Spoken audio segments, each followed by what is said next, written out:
ये जो वजूद है ये एक सिंगल सॉन्ग है जिसको लिखा है शकील आजमी साहब ने, कंपोज किया अमन सिंह साहब ने।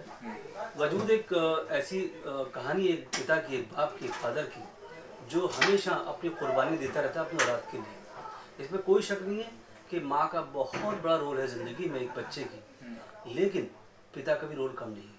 लेकिन पता नहीं ऐसा क्यों होता है कि हमेशा माँ के बारे में ही बात होती है, पिता के बारे में बात तो होती नहीं। तो मैंने ये सोचा कि क्यों ना एक ऐसा सॉन्ग लिखवाया जाए और गाया जाए जिसमें पिता का दर्द हो।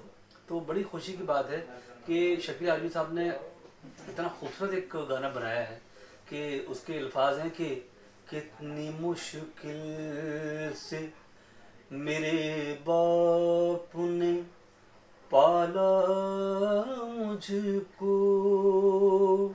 अपने हिस्से का खिलाया है, निवाला मुझको, कितनी मुश्किल से मेरे बाप ने पाला मुझको। तो ये सॉन्ग है और इस सॉन्ग के ज़रिए अभी तक जो रिलीज़ हुआ है तो अभी लोगों का यही रिस्पांस है कि काफ़ी लोगों ने कहा कि आपने हमें रुलवा दिया, क्योंकि एक बाप की तकलीफ़ को बयान किया गया है और मुझे उम्मीद है कि मेरी कोशिश सबको पसंद आए। तो इससे पहले तो आपने काफ़ी सारे एल्बम किए हैं, तो बताइए कि वजूद कितना ज़्यादा अलग एल्बम है और एल्बमों से, और अभी तक जो आपका सफ़र रहा है उसमें जो सफलता आपने हासिल की है या जो अनुभव रहा है उसको शेयर कीजिए। सर वैसे तो मेरे 10 एल्बम्स 10 सॉन्ग आ चुके हैं, ये 11वां सिंगल है सोलो। वैसे एल्बम्स भी आ चुके हैं, सोलो भी आ चुके हैं, लेकिन क्योंकि वो गज़ल और गीत के थे, ये जो टॉपिक है, क्योंकि मैं भी एक फादर हूँ तो मेरी अपनी जो बच्चों को परवरिश का जो एक अनुभव है, तजुर्बा है, वो इस एल्बम के ज़रिए पेश किया। और जाहिर सी बात है कि हमारे माँ बाप ने भी हमें पाला है, वो तकलीफ़ भी है। तो ये एल्बम बहुत ख़ास है। इस एल्बम के ज़रिए जो है ना मेरा पैगाम है सब तक, जो लोग अपने माँ बाप से प्यार नहीं करते हैं या उनको छोड़ देते हैं, उनसे मेरी गुजारिश है कि ज़रूर अपने जो पास्ट है, माजी है या अपना पिछला वक्त है, उनकी तकलीफ़ जो उन्होंने अपने को पालने की तकलीफ़ उठाई उसको याद करें तो आप ज़रूर उनके पास वापस लौट जाएंगे। और मुझे उम्मीद है कि इस गाने के ज़रिए भी लोग अपने माँ बाप तक वापस पहुँचें।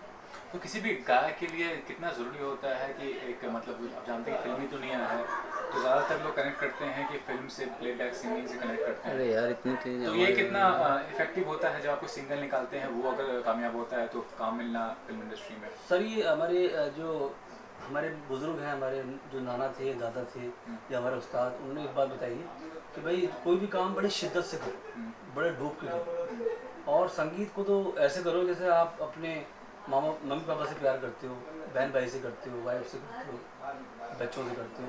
तो मेरा तो सोच ये है कि मैं इस चीज़ को इस नज़र से ले जाऊँ कि इसको आगे जाके बहुत, बस अगर ये है कि लोगों को पसंद आ गया और कहीं अच्छी जगह इस्तेमाल होता है तो और ज़्यादा खुशी होगी मुझे।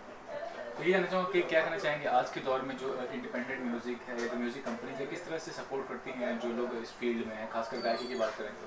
सर देखिए, सपोर्ट उसी को मिलता है जो आदमी सीखता है कोई चीज़। खासतौर से संगीत एक ऐसा सब्जेक्ट है कि बिना सीखे ही काम नहीं कर सकते। अगर आप सीख के आओ तो गाना है, बिना सीखे आओ तो गा ना। इसलिए म्यूज़िक कंपनी हो या कोई भी मीडिया हो या कोई भी हो, सपोर्ट उन्हीं को करते हैं जो आदमी सीखा हुआ हो।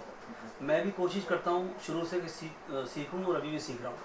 इसलिए आपको लोगों का साथ जब मिलेगा जब आप अपना काम मजबूत करें।